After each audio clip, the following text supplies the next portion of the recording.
Hey, hey. Today we will be doing a commentary. Every other time in the past 10 years that I have tried to watch the Man of Steel films, I've either been bored and started doom scrolling on my phone or I've fallen asleep. Sorry.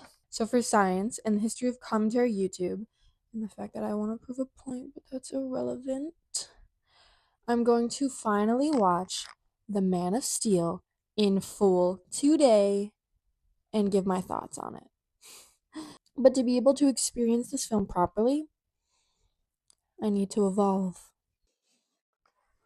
Fuck! What's up, guys? It's Lex Luthor here. I'm gonna be watching and rating the Man of Steel film? Question mark? Because if you ask me, it's a whole lot of rubbish. Honestly, it's propaganda. It's really propaganda. It's really propaganda. It's not even good propaganda. It sucks. It sucks. We're gonna watch it today. And we're gonna rate it. We're gonna see if it really does or not, or if Lex Luthor is just being a party pooper. First, I have beef with this movie. Fuck, man. I have beef with this movie, I have beef with Superman, and I have beef with Zack Snyder. Tell me why.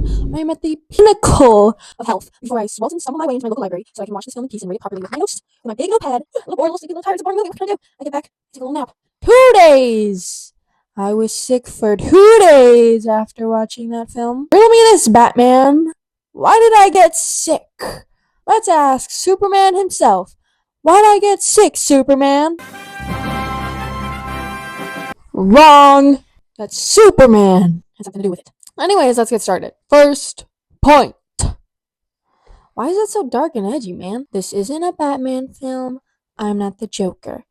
Why is it so dark and edgy, man? It's Metropolis City. It's supposed to be a metropolis. It's supposed to be a utopia. Why does it look so sad? Why does it look like my rent costs $200 a month including utilities and I'm about to get bombed by freaking Bane? This is supposed to be a bright, beautiful, utopic city.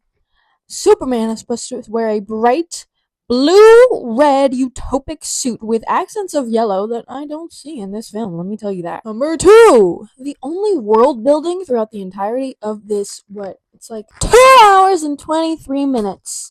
And they only spend 15 world building on a world that is collapsed and dead, and they don't world build anymore about Earth. They only ever world build about Krypton. With the weird animal alien things that they have, which I don't know if I like or not, because it's like, I don't think it's ever been done before. I can, bet you $2 it's not canon in like any comics that are like widely known, and they only world build on Krypton, and then they explode it like 10 minutes, like within those 15 minutes they world build and explode Krypton. What'd that mean? Also, what with the baby nudity? Why is he naked? There's no point for him to be naked. And I felt disgusted. I looked away. I'm like, why are you showing me this? Hey man, I am an international criminal, but I'm not a pedophile. I'm not Slade Wilson. Number 3. The timeline of Clark being sent to Earth and Zod being sent into the Phantom Zone and the destruction of Krypton. It's all out of order there. Okay? In the original timeline, and most timelines that writers, directors, Snyder, and comic writers like to stick to, is that Zod is sent into the Phantom Zone because he knows, like Jor-El, that Krypton is dying, and he has a lot more tyrannical approach to his revolution, and he revolutionizes, he protests, uses his First Amendment rights in a very ugly way to try and say, hey, our planet's dying, we're going to die in the next couple days, the next couple months, the next couple years even. There's a stretch of time changes between iterations. Point is, Zod is sent into the Phantom Zone first.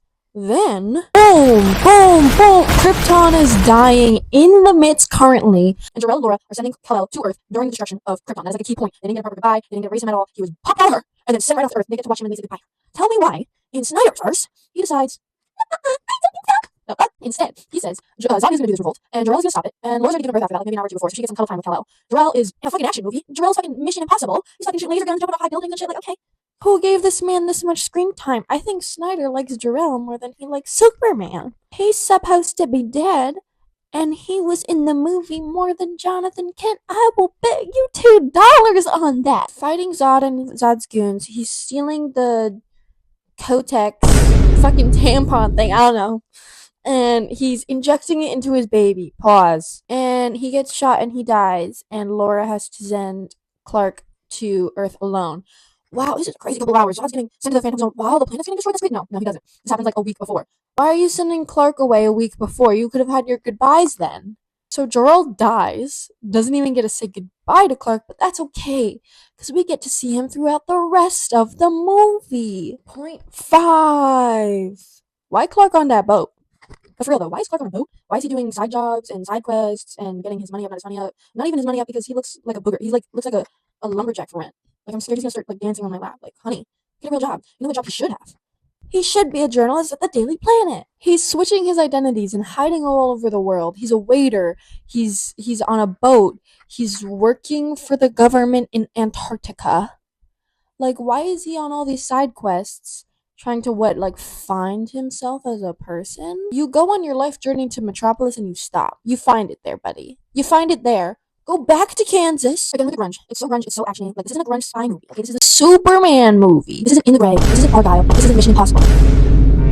This is Superman. Point number 6. I ran out of fingers. Why did they make Pete Ross, aka in Smallville, both comics and show, Superman's canonical best friend? Why did they make him his high school bully? Why did they make him his biggest op? Why did they make his mom a snitch? Hashtag biggest op ever. There already is a junior character, Jimmy Olsen. But no, we kill him off in Batman and Superman because he's a government spy. He's a government spy in Batman vs Superman? What's that about? Lois is like the only one true to canon. Number 7. I still ran out of fingers. Not my Jonathan Kent. Why is Jonathan getting mad at Clark saving a bus full of children because he could reveal his identity? Isn't him being the only survivor a little more suspicious? And you're telling him to just let that busload of kids die? Not my Jonathan Kent. He quite literally tells him not to be a hero. Not my Jonathan Kent. In the tornado scene, he is like, hey, no, go with your mother under this thing. I'll go get the dog. You're a 7-year-old me. Let the young guy do it, because he can run faster than you, and there's nothing super about it. Goes, saves the dog, gets stuck, gets out of the car, mogs Henry Cavill, and dies. Not my Jonathan Kent. The way both Jonathan and Jor-El talk to Clark about his powers is like such an eerie way that feels like they're describing Clark and his powers as like being a god. Not my Jonathan Kent. Number 9 is just a personal pet peeve of mine. I hate when they do the laser eyes. They don't actually show like laser eyes. They did that in Smallville. They just did like clear lasers. I don't fuck with that shit. I mean, maybe they do it in later seasons, but from where I am right now, they don't do it. And they did it at the beginning. They eventually did red laser eyes, which I will give them that. Thank you. They finally did red laser eyes. But like, just do the red laser eyes. Number 10. I ran out of fingers. The Fortress of Solitude. Why is it a spaceship? Why isn't it a fortress? Why is it a spaceship? Why are there ancient Kryptonian babies on it? We also find Clark's like first suit. We find his suit in this ship. But canonically, his first suit is made by Ma Kent. His loving mother who loves him very much. It's not found. The one good thing I liked was Superman's first flight. I think the visuals for it were very clean. I think it was a very cool scene. It would have been a lot cooler if it was like not so grungy and emo. But besides that, it was a very like visually appealing scene. Coming from someone who's currently studying film, I really did like it. I know a lot of it's like CGI and stuff like that, but it's still cool. The camera angles and stuff are cool. The shots and stuff. It's a cool scene. Number 11. Zod comes to Earth. I find this like super like weird and funny. Like you can just tell they didn't really pay much attention to it. There's a scene when the spaceship starts to come down and stuff. And there's a reporter. They do a scene inside the Daily Planet. And there's a reporter that goes, "It's on the news. It's everywhere. It's all over the news. Bitch, you are the news. You're the ones reporting it. Like your coworkers out there reporting it right now. What do you mean? You are the news. You're the Daily Planet." Number 12. Big long ass fight. I mean, the whole movie is just big long ass fights, but this one specific I wanted to talk about. Towards the beginning of this fight, Clark and Zod are fighting, and then they crash onto Earth, and Clark's kind of beating Zod up a little bit, so his face masks. Because side note, for some reason they like built this thing that like the Kryptonians they can breathe Earth's air, but it takes them a minute to like get accustomed to it, which low-key makes sense, like relative wise, like in the real world. And if you want to make like real world aspects of people, I get that. So it's not a horrible thing. I just find it like weird that like Zod's literally like thinking he's dying, and then Clark's like, "Yeah, buddy, that's what happened when I was up there in your spaceship. I was doing the same thing, and now I know you're feeling all these things and you're hearing all these things. My parents taught me how to control that. I just have to focus on one thing." Why are you telling him how to control his powers? Fight his ass. I will say it is pretty accurate for the government to bomb level sacrifice the entirety of a small town and its population because they see a single person as a threat. You want realism? You got it there. So as we're going on with this fight, we see a lot of like buildings getting destroyed, a lot of people running away. There's so much destruction. Smallville's dead. There's no more Smallville. What do you mean Superman just doesn't care that he's destroying his hometown? I don't remember his name, but there's this general, and he's played by the guy who's on Law and Order SVU, so that's what I'm gonna call him. He is like just guns a-blazing, shooting down Superman, not taking word for nothing. He saves his life, I guess. Yeah, he saves his life in like the last second. He like pushes this lady aside to next Tuesday or whatever.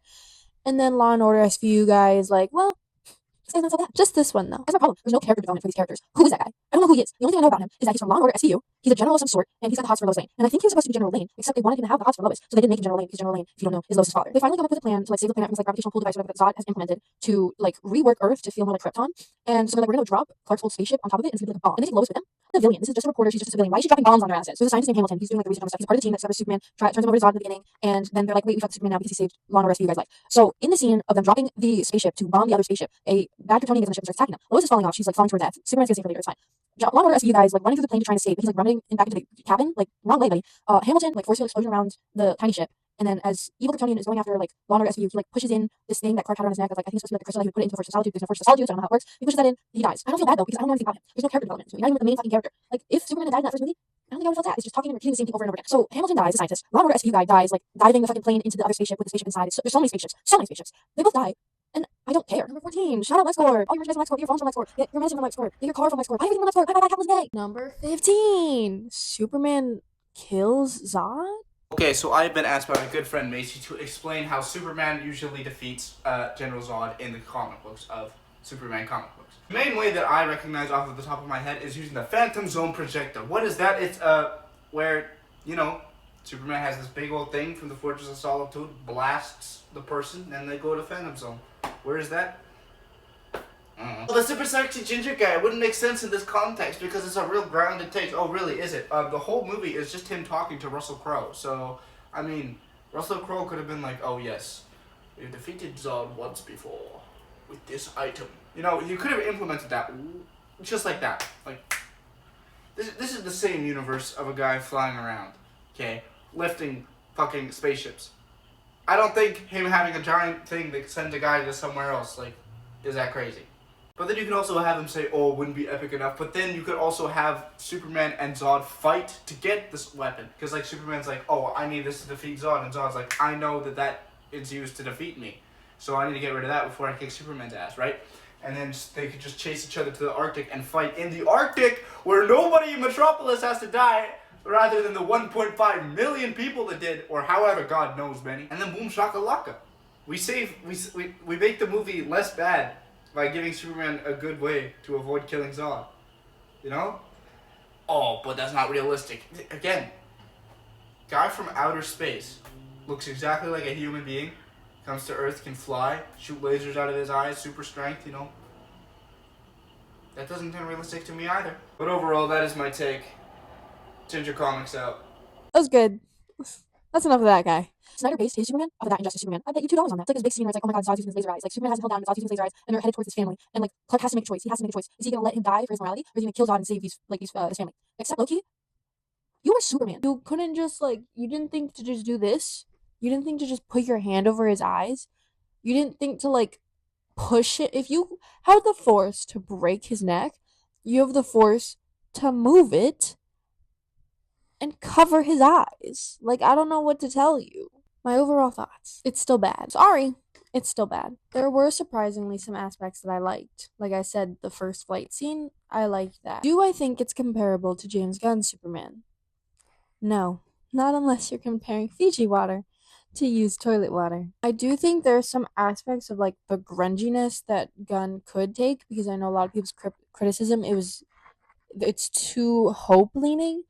But I'm sure Gunn will build on that and will add those aspects later. So could he use those aspects? Yes. But his film is still better than Man of Steel's without them. You know? Will I ever watch this film again? Like I said, no. It made me sick.